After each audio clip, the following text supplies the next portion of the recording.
Hi everyone, this is Messy Jessie again.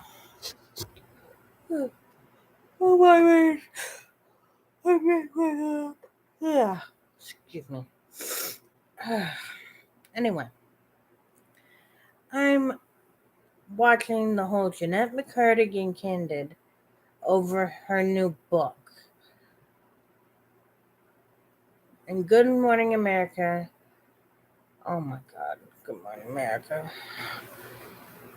The things that they pinpointed in the book that she had complaints about her mother was calorie counting for food, which is understandable, which triggered an eating disorder, which eating disorders are a mental thing.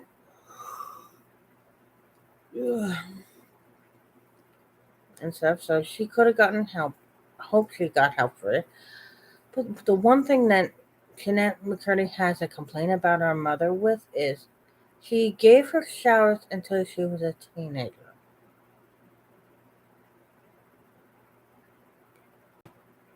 Why would she have a complaint about that? As long as she's getting clean, she should be happy. She has a shower and a bath and everything else. What? She has a faux pas with water and getting clean? Oh, mom, I want a bath instead. No, no, no, no. You're forcing me to take bath. That sounds like a fucking 5-year-old would say. I mean, seriously. Taking showers saves water. She gotta understand that her mother was raised in her where you save money whenever you can. So taking showers saves water,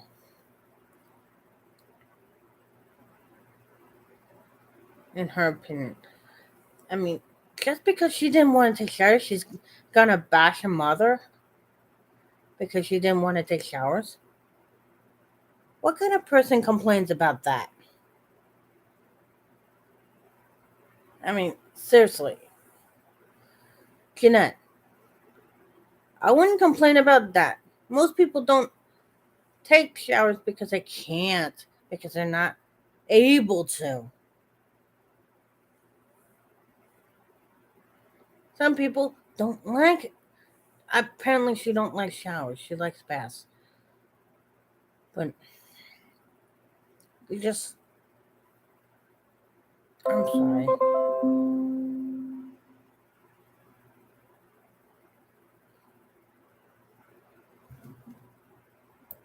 I mean, god damn.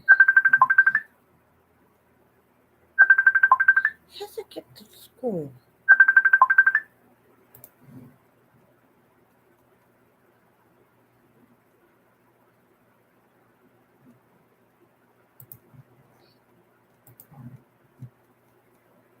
That freaking my daughter's boyfriend trying to call.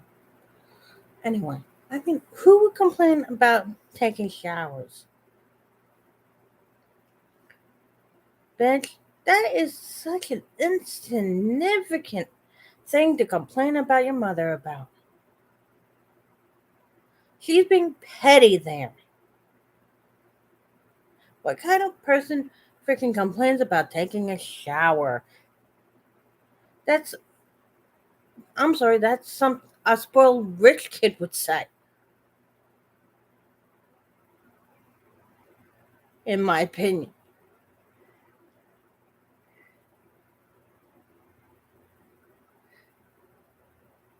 I mean, seriously. Showers. And then the title of the whole thing, it's like of the book. I'm glad my mom died. Big, this woman gave birth to you. She tried to do everything she can to raise you. She got you into the freaking entertainment business. She she drove your asses to your auditions and shit. How of a bad mother was she?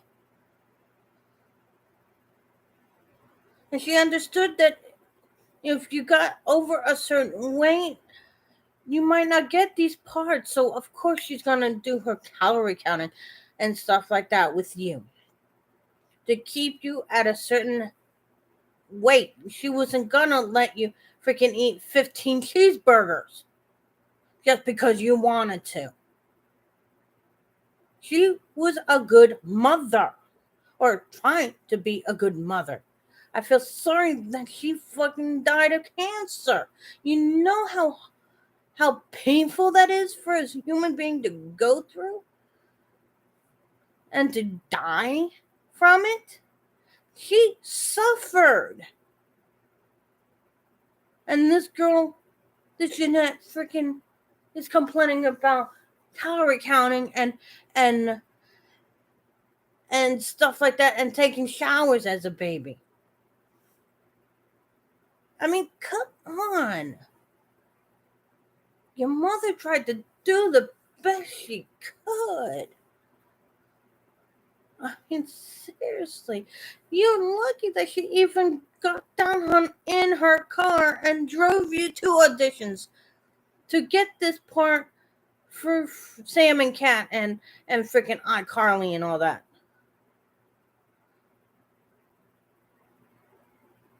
How would you have gotten to these auditions if it weren't for her?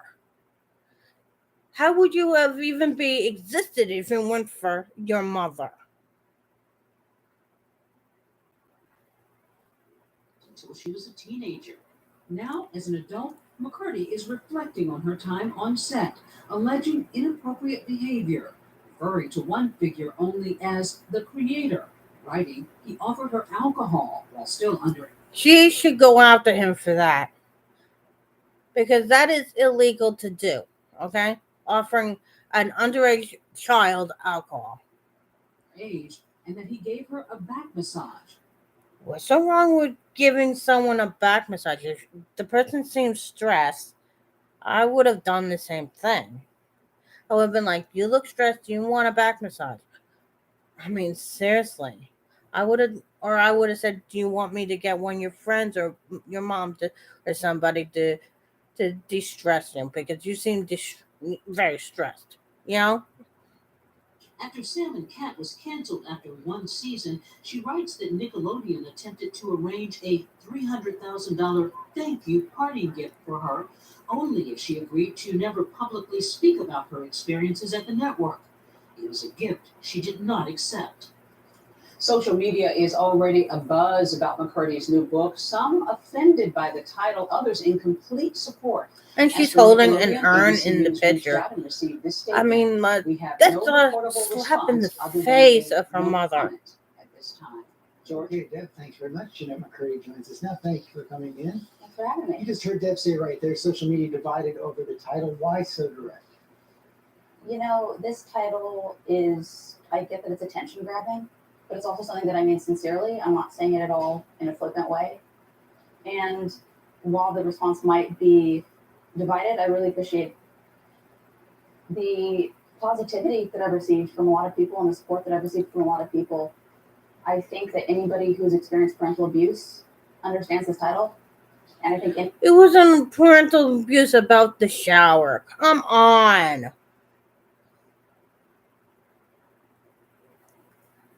Just because you wanted a bath as a kid doesn't make her fucking being a parental abuser, okay? I went through parental abuse, okay? I have a fucking scar on my fucking hip, okay? From the parental abuse.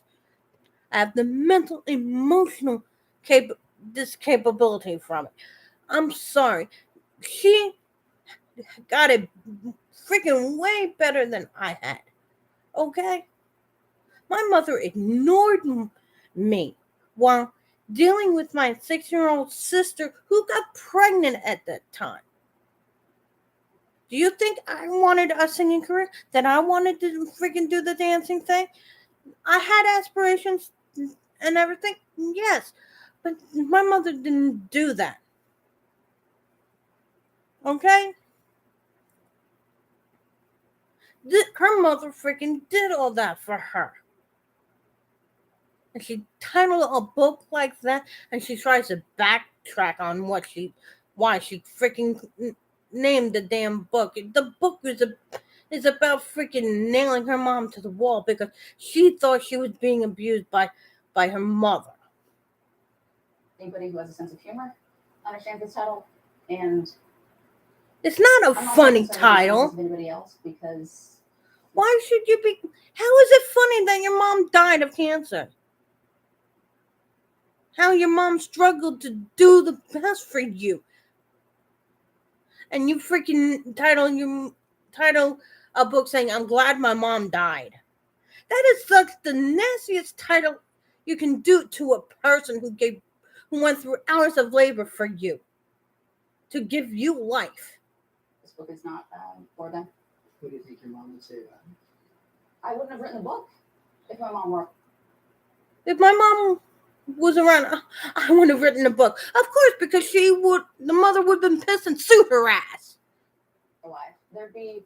I would still have my identity dictated by her. Bullshit. You're an adult now. You could have asked her out of your life at that point. How is she supposed to dictate your life at that point? She was trying to do the best for you, trying to make sure that you're still in the limelight, that you're making the money that you need to survive on your own when you become an adult. Did your perspective on your mom change at all through the writing process? Oh my God, so much. Grief for me toward my mom used to be really complicated. I'd feel really angry and confused at why I felt angry that I was grieving her. That is a normal concept of grieving. You go through the sadness, you go through anger, you go through confusion. It's a normal part of grieving. I felt like she didn't deserve my tears and my sadness, and she deserved it, and you know deep down why she deserved it. All those tears and stuff, because she was there for you. She did everything for you. She might have not been the perfect mother, but she did for you. Abusive? She wasn't abusive. And if she considers like spankings and stuff an abuse, then she has no idea what it's like being a mother to a spoiled ass kid like her, who thinks everything that she says is right and that I should have my way. Simplified in a really relieving way, and now feels like I'm able to just miss her. And I think that is only possible because of the healing that happened through the writing of the book. You miss her? I do at times. Yeah, I do at times. You seem so calm about it now. What do you hope people take away from the book? Do I seem calm? That's great. My heart's kind of beating right now, so that's awesome. I'm hiding it well. I hope people, I put all of myself into this book, 110% of myself. I want to read this book.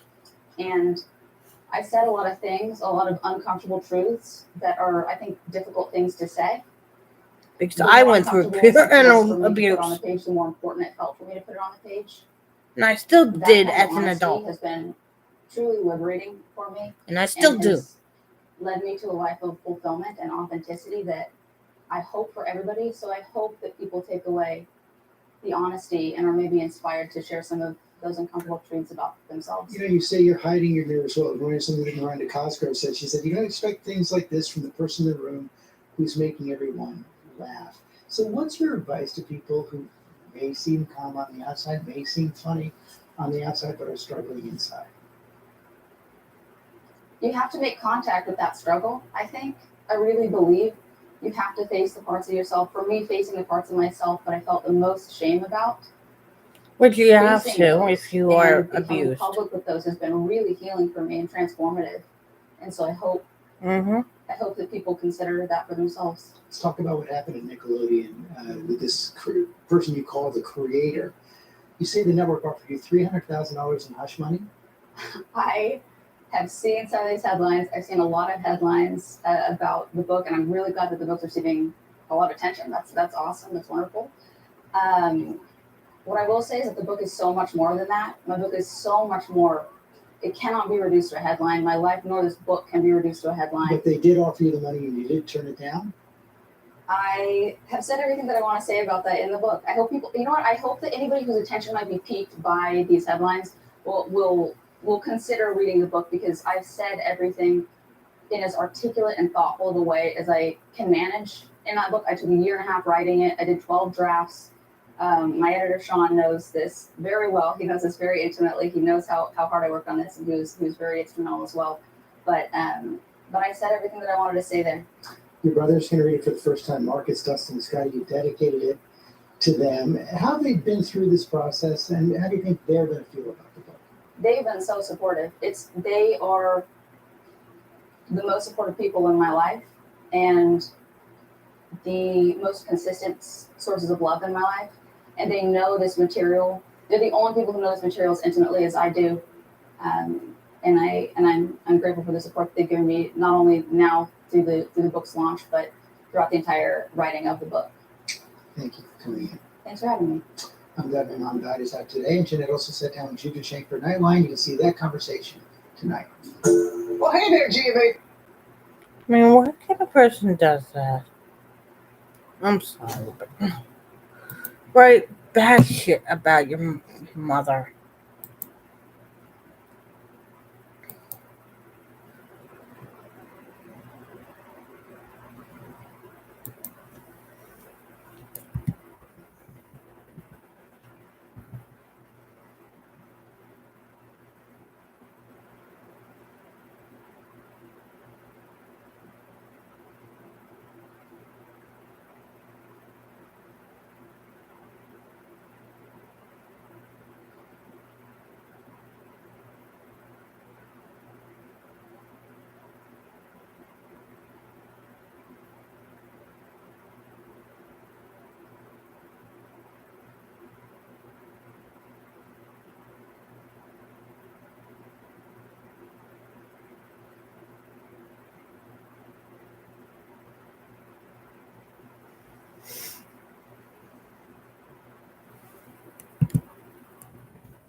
I mean, seriously.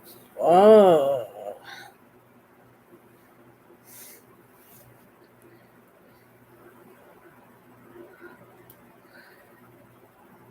Janette McCurdy, she's starting to sound like a spoiled human being. I mean, seriously.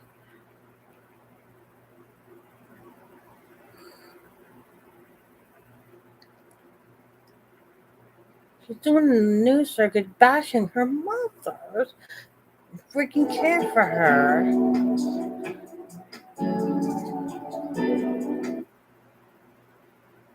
I went through more abuse than this girl did. And let me tell you. 3, 2, 1. Come on, the commercials. On the outside, I was doing a lot of the performing, the tap dancing of like the smile and the showing up and landing on my mark. And I'm going to just do what I need to do and be this, happy-go-lucky Nickelodeon kid. My name is Samantha Puckett. I'm from Seattle and I love fried chicken. But inside I was hurting. It was painful. I was angry. I felt unsupported. You pull back the curtain on child stardom. It is not a pretty picture. Not as I see it, no. At just 15, Janette McCurdy was one of the most recognizable child stars on television, playing Sam Puckett in Nickelodeon's hit show iCarly. Where'd my straw go? Here. To her millions of fans, she was known as the funny BFF. But she says behind that bubbly on-screen persona, nothing about her real life was funny. For you, what were the pitfalls of child fame? You're playing an adult's game. You're in an adult's world, and you don't recognize that. You're incapable of being on that level, but you are confused when you think that you are. And I think it really leads to stunted personal development her personal struggles eventually prompting her to abandon acting altogether. You say quite frankly that this was never your dream. Stardom was never your dream. Whose dream was it? My mom's. I think she wanted me to have a better life than she had, but I also think Point exactly. She wanted a better life for you than she had. her approach was very unhealthy and informed by her.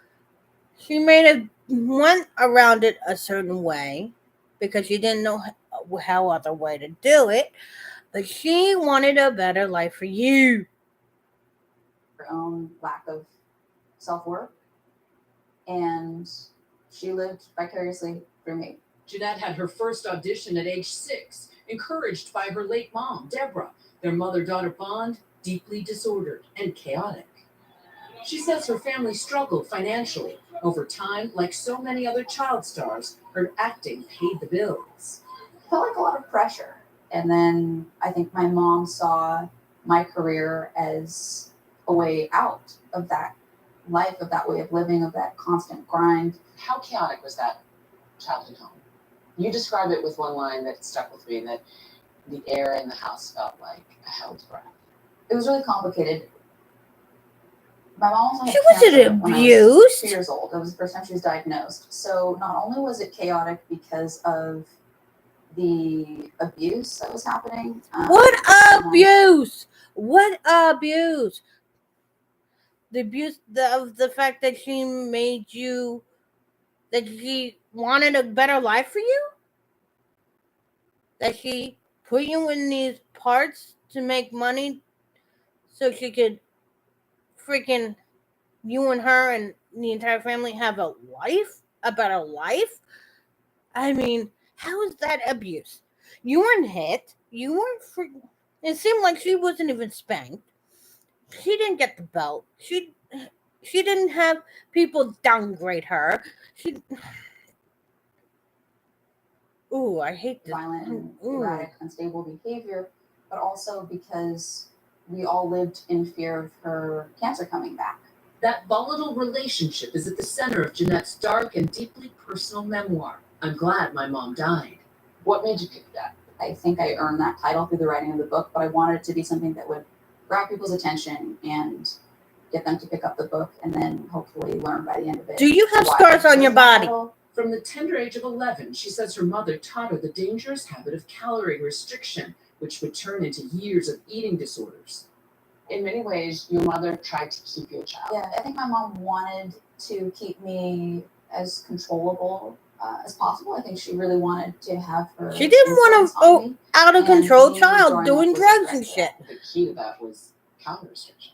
Absolutely. I think my mom encouraged and conditioned my anorexia because both she thought that it would in some ways help my career, and also because it served her goal of keeping me young and under her influence. The book reveals dark episodes of her childhood that for years Jeanette says she blocked out.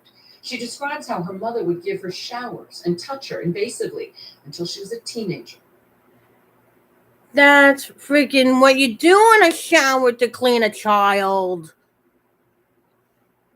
Is touch them everywhere to make sure that they're clean with bar of soap and shit. Oh my. And she couldn't bend down probably because of the cancer. So she had to do something to keep her young daughter clean. She referred to them as medical exams on your private parts. Yes. This was the hardest part. She did that to make sure that no one was going after her as a young child, because she knew for a fact that there was rumors of child pedophilia for young kids. So she was doing that to make sure that she wasn't getting raped, molested, or anything else. Of the book for me to write about. It was a really emotional experience. I laughed during the writing of it, and then I cried a lot after I wrote that vignette. You talk about basically having out-of-body associations, out-of-body experiences when this is happening to you. Yeah. What do you think was going on? I've tried to understand, and You won't understand That until didn't you're a lead me parent. anywhere productive. I would just spin my wheels trying to understand my mom's motives. This continued until you were 17. Yeah. And you describe in the book that you felt violated. Yes. She didn't want her I absolutely pregnant. felt She didn't want violated, any guys and sticking near her. Eventually accepting that was the most, I think, integral piece to my own healing and recovery. At the height of her stardom, she landed a spin-off series, Sam and Cat, starring alongside future pop star Ariana Grande. She writes about tensions on the set. Let's see what you said. Say it again one more time. I said I'm really smart. You literally wrote, I frequently made the mistake of comparing my career to Ariana's. Yeah. And being jealous of everything, jealous of her childhood, jealous of a music career that you didn't even want. Sure. I was jealous specifically that she played charades with Tom Hanks. That's what got me. Charades with Tom Hanks. How dare she? I know. But I was so young at the time, and I think it's really hard to not compare yourself to somebody at that She wouldn't age know when what you're it's like in an being a environment parent. around So the why world. is she bashing So I another did that parent? mistake repeatedly, Who is her own and parent? She tried to I'm- do I'm, the best she can to I'm protect glad I'm in a her. place now where I wouldn't trade positions with somebody. As the show was airing, her mother died of cancer. Jeanette says her life was spinning out of control, anorexia morphing into bulimia and alcohol abuse. I was never aiming for bulimia. I was attempting to have anorexia, but I couldn't keep it up without my mom. So then that would lead to, I'd starve myself for so long, and then I'd binge, and then I'd purge because I hated the feeling of fullness, hated it. It would take Jeanette years to seek proper help and start therapy to begin grappling with her trauma. I couldn't initially accept the idea that my mother was abusive toward me. Your mother my was not whole way of abusive. life, my whole way of She going didn't leave through the marks world on you was like I like was me. operating through this lens of my mom wants what's best for me. Even after she died, I'm nothing without my mom. I can't do anything without my mom. I'm incapable. I'm incompetent. What would mom want? What would mom think? What does mom need? That accepting that she was abusive would have meant reframing my entire life, and that felt impossible. I couldn't go near that for a long time. Jeanette says that building a new life without her mom began with a stunning decision to leave acting behind. Why quit acting? It was important for my recovery at the time. It represented my mom living vicariously through me. It represented something that my mom wanted that I didn't want. So it was important for me to step away in a very Oh, boo-hoo, you didn't want to do acting. But it was a way to put food on the table.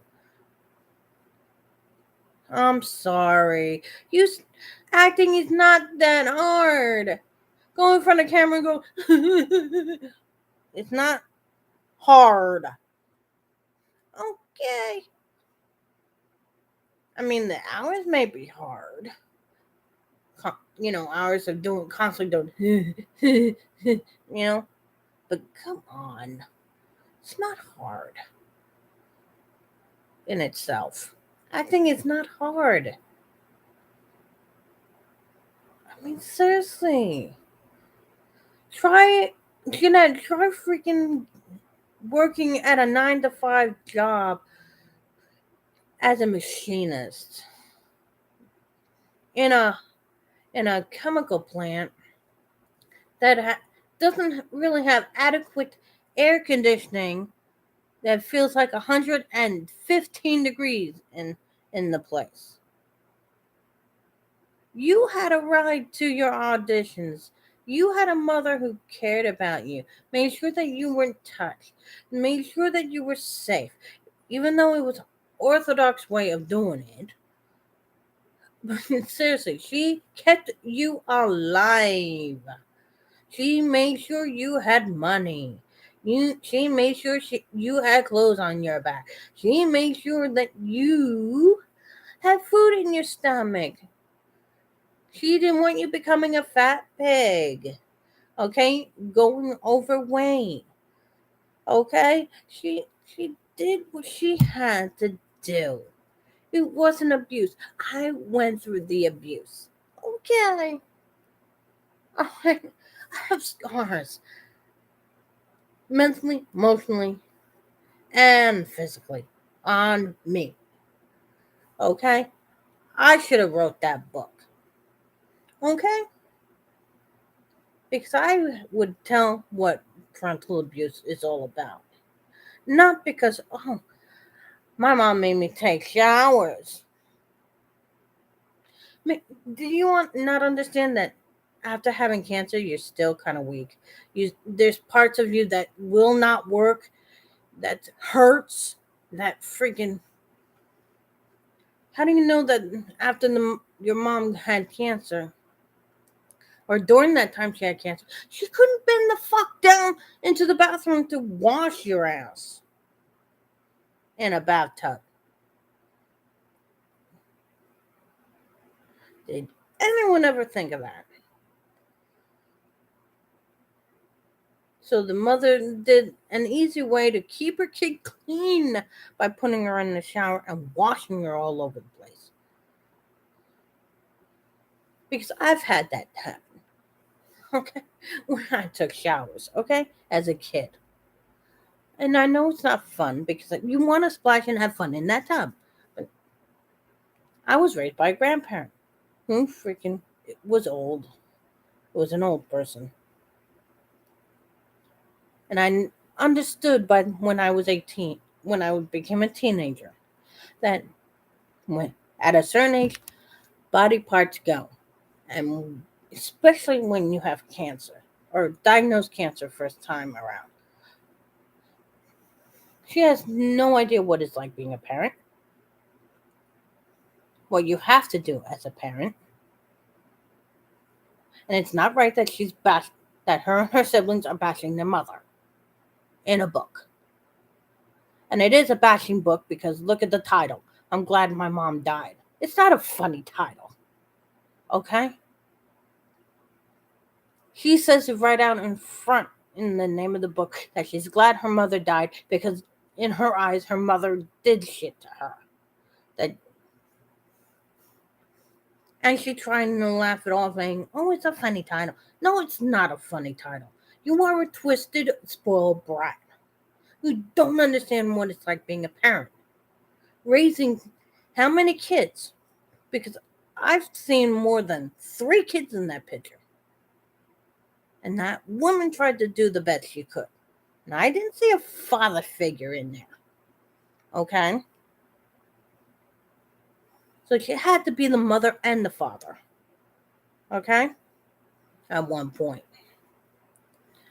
This girl does not know her ass from her ass crack when it comes to being a parent and what you have to sacrifice and do as a parent. Okay?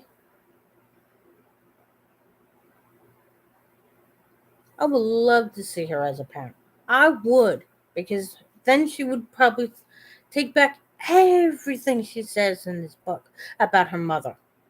Because it's a book bashing her mother, bashing people in the industry. She's going to get herself blacklisted from Hollywood and stuff, and her fans and stuff. I mean, I don't believe the whole half of the shit that she's saying, because due to the fact that if this actually happened, why ain't she going after him? Why ain't she suing the person? Why ain't she going legally after this person? For giving her alcohol, for doing this, for doing that. Because she has no basis or factuality of or evidence of any of this. It's a book that she's bashing people. She should be grateful that she had a career that made money. What the fuck did she want to do with her life if it wasn't for acting? Acting helped her put her foot in the door to do what she wanted to do as an adult. But she didn't see it that way. Now, did she? She could quit acting and saying, hey, I didn't want to do this anymore. I did it because we needed the money. I understand we needed the money, blah, blah, blah. Have a healthy outlook on that. And say, Mom, I want to become this. I want to become that. I want to have a talk one-on-one with with your mom and tell her I understand how you tried raising me. I'm an adult now. You can't control me anymore. I'm moving out. I'm living my life. But did this girl do that because of the way she is acting right now? No. Way, and really just focus on completely on healing myself. Reflecting back on her career, Jeanette's critical of the Hollywood machine and the world she was exposed to at such a young age. In her book, she writes that after Sam and Cat was canceled, Nickelodeon offered her a $300,000 thank you gift if she agreed to never speak publicly about her experience at the network, specifically with a man she refers to as the creator, who on one occasion, she says, encouraged her to drink while she was still underage and gave her a shoulder massage. In response, Nickelodeon telling ABC News, "We have no reportable response other than a no comment at this time." And just said, no, it's not happening. That sounds like. Then why is she going after these people? And then I do remember, if these were true, leaning against. I think I talk about this in the book, but I lean against my bed and I'm like, oh shoot, that could have put my nieces through college. Like that was some good money. But I am ultimately proud of my decision there, wherever it came from, even if it was informed by self-righteousness. I think that I did something that was really hard to do. Oh my God, it makes me emotional. I'm proud of myself. Why? Why proud of yourself? How are you proud of I think I've chosen- writing a book bashing people? I'm sorry, this is starting to sound like the whole Britney Spears, Jamie Lynn Spears. I'm going to write a book because I am a spoiled little brat and I didn't get my way. A path of integrity. And it hasn't always been easy. Now Because 30, Jamie Jeanette Lynn says is she's a recovered from whole years lot of eating worse. disorders and found a sense of balance for the first time in her life. What's your body image now, and what's your relationship to food like, and how do you sort of go about your day? I'm glad you asked this because when people talk about eating disorder recovery, they talk about it being such an ongoing process and something you do with I every wish I single had a day for the rest hands-on of your mom. life, and it's always a battle. And I My think grandmother that was kind more of language hands-on than my doesn't mother. help motivate. I'm at a place now where I don't obsess about food at all. I haven't engaged in any sort of disordered eating behavior for years. I'm really proud of that. Jeanette says healing also comes through in her writing. She's working on a novel and a collection of essays. And while she sees herself as a writer, she hasn't completely ruled out a return to acting. I just wish I could have shown my 20-year-old self me now. I would have known what I was aiming for. I would have had something to hope for, something to be encouraged about. I didn't have that. What would you have told your 20-year-old self? Look at me now, baby. You're going to be fine, kid. I probably would have said. I swear, she's something else.